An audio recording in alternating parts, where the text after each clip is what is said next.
ഈ വഴിയോരങ്ങളിൽ നിന്നുകൊണ്ട് നിങ്ങൾക്കൊരു പണിയില്ലാത്തവരാണോ? അതുകൊണ്ടാണോ നിങ്ങൾ ഇന്ന് പ്രസംഗിക്കുന്നത് ചോദിച്ചാൽ ഞങ്ങൾ പറയും ഞങ്ങൾ ഈ ദേശക്കാർ തന്നെയാണ്, ഞാൻ കീഴ്ത്തൽ ഓട്ടോ ഓടിക്കുന്ന ഒരു വ്യക്തിയാണ് ഞാൻ.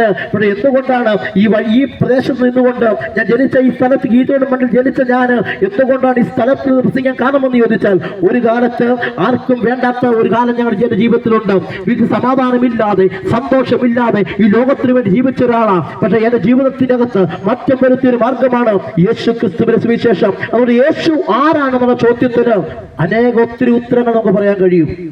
ചില ആളുകൾ പറയും യേശു മറിയയുടെ മകനാണ്, യേശു യോസേഫിന്റെ മകനാണ്, യേശു അത്ഭുതം ചെയ്യുന്നവനാണ്, യേശു മരിച്ചവരെ ഉയർപ്പിച്ചവനാണ്. എന്നാൽ യേശു ആരാണെന്നുള്ള ഒറ്റ ഒരു ചോദ്യത്തിന് യഥാർത്ഥമൊറ്റ ഉത്തരം പറഞ്ഞാൽ, യേശു ആരാണെന്നുള്ള ചോദ്യത്തിന് ഒറ്റ ഉത്തരം, അവൻ ലോകത്തിന്റെ രക്ഷിതാവാണ്.